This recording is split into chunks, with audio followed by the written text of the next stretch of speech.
Buenos días. En lecciones anteriores presenté lo que se necesita para que haya una sociedad. Se necesita libertad, confianza, respeto a la propiedad, los contratos y la compensación equitativa de daños comprobados, como mínimo. Vimos lo que destruye relaciones sociales.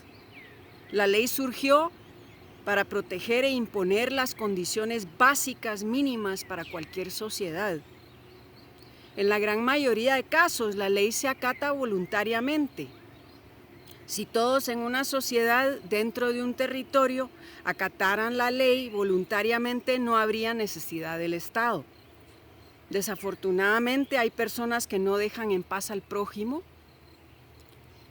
que se apropian de la propiedad de otros, de la propiedad que otros han adquirido libremente, sin coacción ni engaño, que no cumplen con sus promesas, que hacen daño y no compensan por ese daño.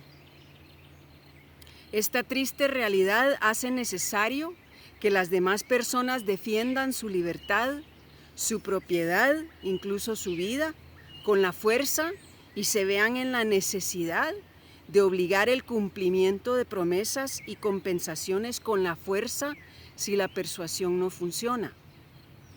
Persuadir es un arte que muy pocas personas dominan y la gran mayoría no se queda con otro medio más que la fuerza o el engaño contra los que no respetan la ley para no quedarse en la calle y sin qué comer.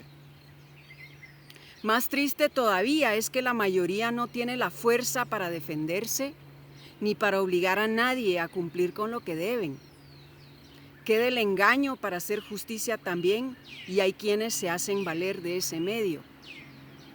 Demasiadas veces, sin embargo, quienes usan la fuerza o el engaño para defenderse y hacer valer sus derechos, se pasan de la justicia y violan la ley ellos mismos.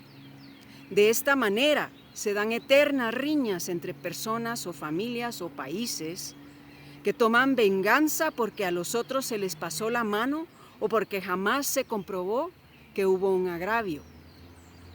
La realidad entonces es que el poder entre personas varía y es bastante probable que será abusado por ignorancia o por arrogancia. Si una sociedad reconoce esto, queda sujeta a la ley de la selva. Si una sociedad no reconoce esto, queda sujeta a la ley de la selva, la ley del más fuerte y del más tramposo.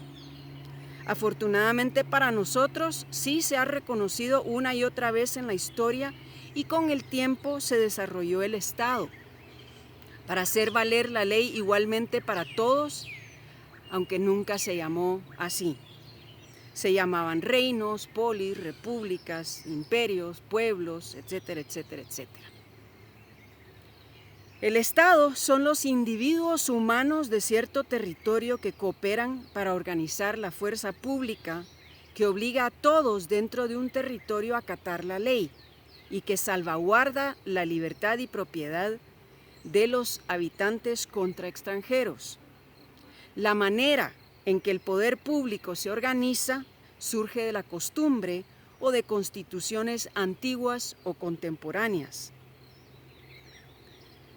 Es lo que podría llamarse un contrato social que define derechos y obligaciones respecto a esta defensa colectiva.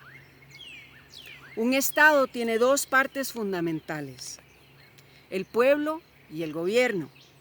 El gobierno es una organización cuyas personas manejan las armas que constituyen el poder público. La espada que hace valer la ley, por decirlo así. El pueblo son los individuos que pagan por las armas y los servicios de quienes manejan el poder público a cambio de que se haga ley en el territorio y se defienda la propiedad y libertad contra los extranjeros que violan la ley. Esto es lo que todos los estados, todos, han tenido en común a través de la historia. Una sociedad unida por lazos de interacción de beneficio mutuo. La ley y una organización que hace valer la ley. Como dije anteriormente en otro video, dependiendo de cuánto una sociedad respeta la ley, así tarda en desintegrarse. Más respeto a la ley, más progreso. Creo que no tengo que enfatizar demasiado el hecho que sin mecanismos eficaces que controlen el poder público, funcionarios particulares o el gobierno entero también violan la ley. Los dejo con una memoria de qué es lo que pasa cuando no se puede defender la propiedad de los ciudadanos en contra de violaciones a la ley.